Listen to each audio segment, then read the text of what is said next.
Iran's reformist-backed presidential candidate surged to a wide lead in early vote counting Saturday, a top official said, suggesting a flurry of late support could have swayed a race that once appeared solidly in the hands of Tehran's ruling clerics. The strong margin for former nuclear negotiator Hasan Rowhani may be enough to give him an outright victory and avoid a two-person runoff next Friday. Rouhani had more than 52% of the more than 5 million votes tallied, the Interior Ministry reported, well ahead of Tehran Mayor Mohammad Bagher Qalibaf with about 17.3%. Hardline nuclear negotiator Saeed Jalili was third with about 13%. It was unclear when the final count would be known. Iran has more than 50 million eligible voters, and turnout in Friday's election was believed to be high. Many reform-minded Iranians who have faced years of crackdowns look to Rouhani's rising fortunes as a chance to claw back a bit of ground. While Iran's presidential elections offer a window into the political pecking orders and security grip inside the country, particularly since the chaos from a disputed outcome in 2009, they lack the drama of truly high stakes as the country's ruling clerics and their military guardians remain the ultimate powers. Election officials began the ballot count after voters waited online for hours in wilting heat at some polling stations in downtown Tehran and other cities, while others cast ballots across the vast country from desert outposts to Gulf seaports and nomad pastures. Voting was extended by 5 hours to meet demand, but also as possible political stagecraft to showcase the participation. The apparent strong turnout, estimated at 75% by the hardline newspaper Kayhan, suggested liberals and others abandoned a planned boycott as the election was transformed into a showdown across the Islamic Republic's political divide. On one side were hardliners looking to cement their control behind candidates such as Jalili, who says he is 100% against détente with Iran's foes, or Qalibaf. Opposing them were reformists and others rallying behind the Purple Wave campaign of Rouhani, the lone relative moderate left in the race. The Interior Ministry said Rouhani had more than 2.7 million votes from the 5,211,245 counted so far. Qalibaf trailed with more than 903,000, and Jalili had more than 679,000. The other three candidates were further back. But even if the last-moment surge around Rouhani brings him to the presidency, it would be more of a limited victory than a deep shake-up. Iran's establishment, a tight alliance of the ruling clerics and the ultra-powerful Revolutionary Guard, still holds all the effective power and sets the agenda on all major decisions such as Iran's nuclear program and its dealings with the West. Security forces also are in firm control after waves of arrests and relentless pressures since the last presidential election in 2009, which unleashed massive protests over claims the outcome was rigged to keep the combative Mohammad Ahmadinejad in power for a second and final term. He is barred from seeking a third consecutive run. The greater comfort level by the theocracy and Revolutionary Guard sets a different tone this time. Opposition groups appear too intimidated and fragmented to revive street demonstrations, and even a win by Rouhani, the only cleric in the race, would not likely be perceived as a threat to the ruling structure. Rouhani led the influential Supreme National Security Council and was given the highly sensitive nuclear envoy role in 2003, a year after Iran's 20-year-old atomic program was revealed. Rouhani is not an outsider, and any gains by him do not mean the system is weak or that there are serious cracks, said Rasool Nafizi, an Iranian affairs analyst at Strayer University in Virginia. The ruling system has made sure that no one on the ballot is going to shake things up. Yet a Rouhani victory would not be entirely without significance either. It would make room for more moderate voices in Iranian political dialogue and display their resilience. It also would bring onto the world stage an Iranian president who has publicly endorsed more outreach rather than bombast toward the West. The last campaign events for Rouhani carried chants that had been bottled up for years. Some supporters called for the release of political prisoners, including opposition leaders Mir Hossein Mousavi and Mahdi Karoubi, both candidates in 2009 and now under house arrest. Long live reforms, some cried at Rouhani's last rally.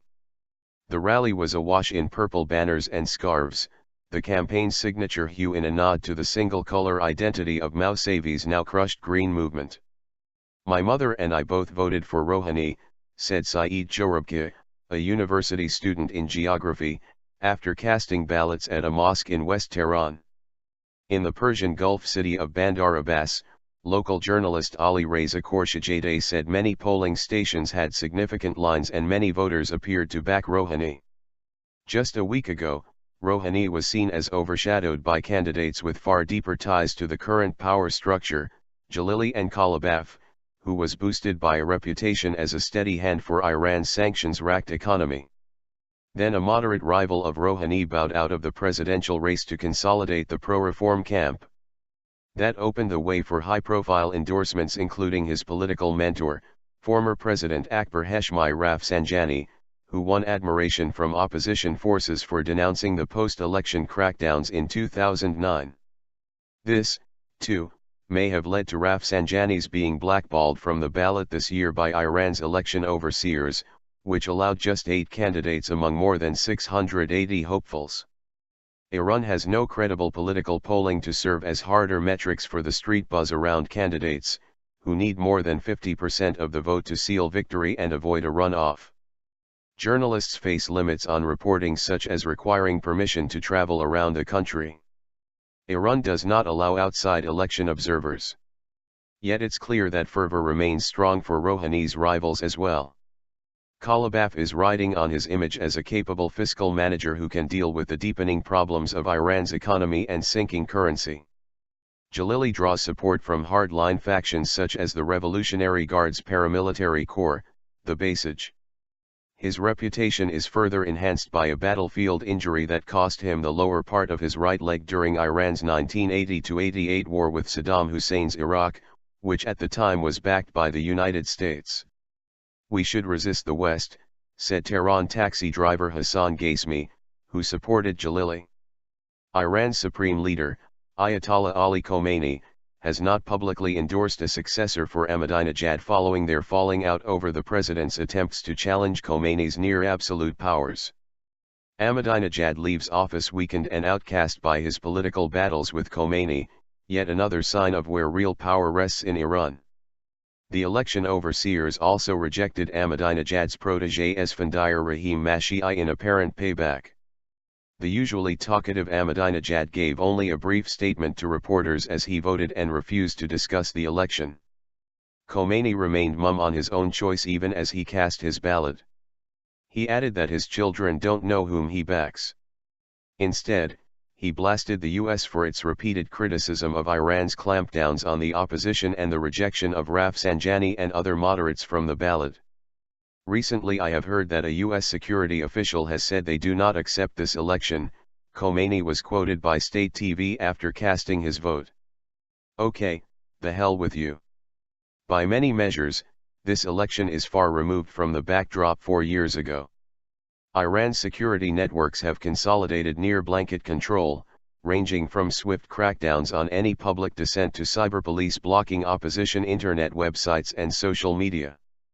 Hackers calling themselves the Iranian Cyber Army disrupted at least a half-dozen reform-oriented websites, including one run by well-known political cartoonist Nikahan Kozar. Prominent reformist politician Mustafa Tajadeh, who was jailed after the 2009 disputed election, voted from his cell in Tehran's Evin prison, the semi-official ISNA news agency reported. The economy, too, is under far more pressures than in 2009. Western sanctions over Iran's nuclear program have shrunk vital oil sales and are leaving the country isolated from international banking systems. New U.S. measures taking effect July 1 further target Iran's currency, the rial, which has lost half its foreign exchange value in the past year, driving prices of food and consumer goods sharply higher.